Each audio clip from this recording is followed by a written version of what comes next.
Hello friend, तुम्हा सर्वांचं स्वागत आहे माझ्या चॅनलमध्ये।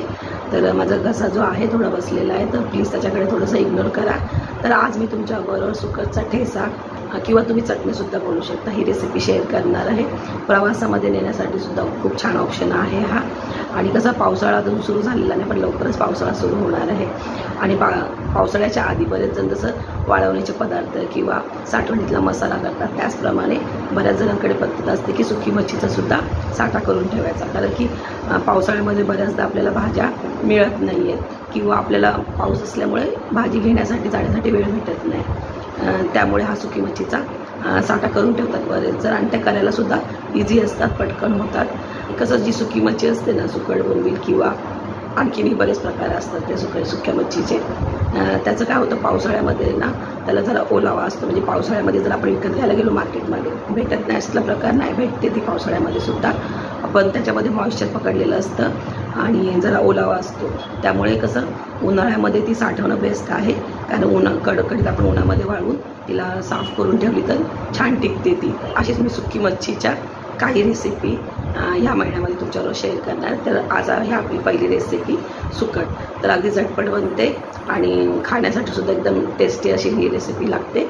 तर चला लगेचच आपल्या रेसिपीला सुरुवात करूया। 7 ते 8 हिरव्या मिरच्या घेतलेल्या आहेत, 7-8 लसणाच्या पाकळ्या, 1 टोमॅटो चिरून घेतलेला बारीक, 1 वाटी सुकट घेतलेले, ते छान भाजून आणि स्वच्छ करून घेतलेलं आहे। आणि त्याचबरोबर थोडी कोथिंबीर घेतलेली। इथे गॅस आपण पेटवून घेतलेला आहे आणि तवा ठेवलेला आहे। थंड तव्यातच आपण मिरच्या घातलेल्या आहेत, जेणेकरून जसा तवा हळूहळू गरम होईल ना, त्या मिरच्या छान भाजल्यासुद्धा जातील, खरपूस आणि ठसकासुद्धा येणार नाही। ही टिप्स लक्षात ठेवा, खूप महत्त्वपूर्ण आहे। मिरच्या भाजताना कधीही गरम तव्यात घालायच्या नाही। आणि नंतर त्यामध्ये लसूण घातलेलं आहे आपण, तर हे छान आपण मंद गॅसवरच भाजून घेऊया। थोडासा मोठा करू शकता मीडियम गॅस, आणि ह्याला मिरच्यांना छान असे डाग येईपर्यंत आणि लसणाला आपल्याला ह्या मिरच्या छान भाजून घ्यायच्या आहेत। तर तुम्ही बघू शकता मिरच्या आपल्या छान भाजून झालेल्या आहेत। तर आता आपण गॅस बंद करून घेऊया। गॅस बंद केल्यानंतर ह्यात 2-3 चमचे चिरलेली कोथिंबीर ॲड केली मी, त्याचबरोबर चिरलेला टोमॅटो ॲड केलेला आहे। आणि आता मी तेल घालणार आहे। तेल घालताना जरा काळजी घ्यायची, मिरच्या उडू शकतात तेल घातल्यामुळे। थोडंसं तेल घातलं आणि चवीनुसार मीठ, सुकटचा विचार करूनच मीठ घालून घ्यायचं याच्या अंदाजे, आणि झाकण ठेवून याला 5-6 मिनटं असं सोडून द्यायचं।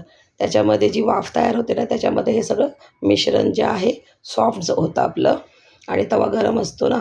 आणि नंतर एखाद्या मॅशरच्या किंवा एखाद्या प्याल्याच्या साह्याने सुद्धा तुम्ही हे मॅश करून घेऊ शकता, किंवा तुमच्याकडे दगडी खलबत्ता असेल त्याच्याने केलं तरी चालेल, किंवा मिक्सरने केलं तरीसुद्धा चालेल, पण अशा पद्धतीने केलं तर टेस्ट खूप छान येते। तर आता हे मिरच्या आपला ठेचा जो आहे तो मॅश करून झालेला आहे। आता गॅस पुन्हा मी ऑन केलेला आहे। सुरुवातीला गॅस मोठा ठेवायचा आणि नंतर कमी करायचा, कारण की आपला तवा थंड झालेला होता। म्हणजे 5-6 मिनटं आपण बंद करून सोडलं होतं ना गॅस, त्यामुळे थंड झालेला होता। तर आता मी मोठाच गॅस केलेला, सुकट ॲड केलेलं आहे आणि पुन्हा थोडंसं तेल घालूया याच्यामध्ये, आणि ह्याला छान मिनिटभर छान मिक्स करून घ्यायचं ठेच्यामध्ये सुकट, आणि छान परतून घ्यायचं 1 मिनिटभर।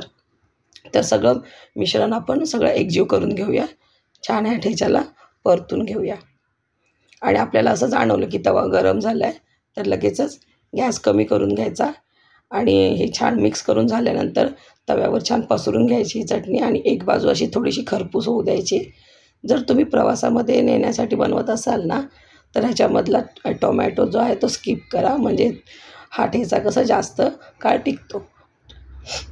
तर आता छान मिक्स करून झालेला आहे, तव्यावर थोडंसं परसून घेऊया आपण, आणि थोडा वेळ ठेवायचा, अर्धा मिनटं, आणि अर्धा मिनटानंतर पुन्हा एकदा त्याला मिक्स करून घ्यायचं, आणि दुसऱ्या बाजूने सुद्धा छान असं तव्यावर पसरून ठेवायचं, म्हणजे तो छान खरपूस होईल। आणि तुम्हाला ही चटणी जर क्रिस्पी हवी असेल ना, तर असं पसरल्यानंतर गॅस बंद करून टाका आणि त्या तव्यामध्ये तशीच सोडून द्या थोड्या वेळ ती चटणी, ते सुकट छान क्रिस्पी होईल। आणि मग त्यामुळे क्रिस्पी जर केलं तर आणखीन जास्त दिवस, म्हणजे 5-6 दिवस ही चटणी टिकू शकते। तर मस्त आपला सुकटचा असा ठेचा, मस्त आंबट आणि तिखट अशा चवीचा रेडी झालेला आहे। खूप छान दिसतो आणि लागतोसुद्धा अप्रतिम। गरम गरम तांदळाच्या भाकरीबरोबर तुम्ही याची चव चाखू शकता, खूप छान लागतो। वरतून थोडीशी कोथिंबीर ॲड केलेली आहे। तर असा हा आपला सुकटचा ठेचा रेडी झालेला आहे। तुम्हाला ही रेसिपी आवडली व्हिडिओला लाईक करा, शेअर करा आणि चॅनलला सबस्क्राईब करा.